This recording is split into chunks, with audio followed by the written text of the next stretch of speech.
New York City is pressing the panic button quite literally. The city is investing $1.6 million to install up to 500 panic buttons inside bodegas to directly contact the NYPD if a crime takes place.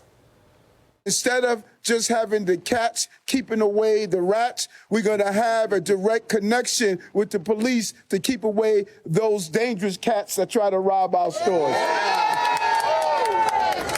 Retired NYPD Detective Vincent Marr joins me now. Vincent, good morning to you. Morning. How do you feel about this? Unfortunate that they're needed, but I guess better than nothing. What are your thoughts? Yeah, exactly.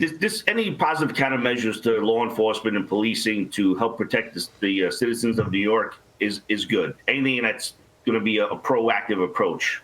However, I have my reservations about this whole thing that maybe it's a pacifier to the public to take the eye off the real problem. That's what's going on. Yeah, and what would that real problem be? It would be the criminals on the streets that keep on terrorizing these bodega workers. Correct. The city crime is up through the roof. There's people out there running the streets who have no reservations of doing bad things to good people.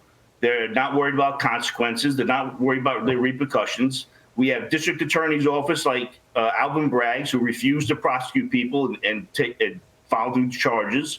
So what's to really stop these people from going out there committing crimes? 500 bodegas being placed with these panic buttons. It's also a drop in the hat to the number of businesses, small and large commercial businesses that are run that serve the communities. Yeah, I mean, it's really going to be a shot in the dark to really actually catch somebody. I was wondering about the numbers because, I mean, there's like a bodega on every street corner in New York City. For those who have never been here before, it's basically a convenience store with a deli inside. And the mayor says that it's never going to be known which bodega has a panic button that cuts out the middleman of calling the 911 dispatch center to get police to the bodega to the bodega quicker. But man, there has been such a streak of crime in these stores, and these poor workers have had to deal with it. Theft, murders taking place. We all remember Jose Alba, who stabbed a man in self-defense. He was charged with murder initially, but then the video showed that he was clearly acting in self-defense, and the charges were later dropped. Why have bodegas become such a hot spot for crime?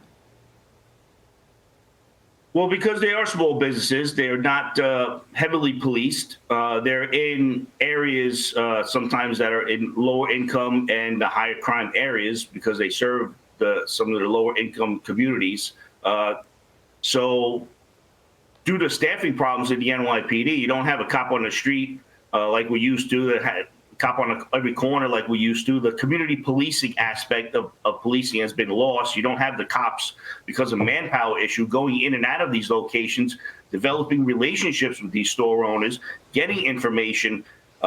These store owners too, they know their community sometimes better than the police. Yeah. They see the faces that are coming in and out. And so when they see a different person come in once, twice, three times, they don't have the opportunity to have that cop on the street to say, hey, I think this guy may be up to something. He don't live around here. He's not from around here. Right. Well, so it's a much bigger problem. It certainly is. And to your point, just this weekend, an aspiring fitness trainer was stabbed to death during a fight at a Harlem bodega. And his sister told the New York Post sending a message to the killer saying, you took somebody's life. You should accept the consequences of that. Step up and reveal yourself. You killed my brother, because these people have not yet been apprehended who did that. So now you have Mayor Eric Adams. He's running for re-election as an independent. How do you feel about him? Do you think he's doing a good job?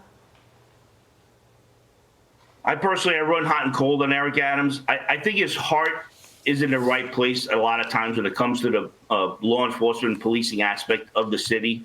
But I think he's lost his way as being way too far political and just trying to reserve his own seat and his own survivability in his office. So he does things like this to pacify the public, like these panic buttons, which I don't think really is going to make that big of a difference. You got to consider, too, these panic buttons, and they talk about how it's a quicker, direct line to the police. That's not really necessarily true. These are private company contractors that run these programs. That individual hits the panic button. That panic button signal goes to the contracting office that receives those signals, and then they notify the police department to respond to these locations. In some aspects, this may even make police response take even longer. That's very interesting. Yeah, so it's not like it's calling a police officer on their cell phone to come. It's still going through a middleman. Good perspective. Vincent Marr, thank you so much for joining us this morning. Thank you for your service as well. We appreciate you. I'm Steve Doocy. I'm Brian Kilmeade. And I'm Ainsley Earhart. And click here to subscribe to the Fox News YouTube page to catch our hottest interviews and most compelling analysis.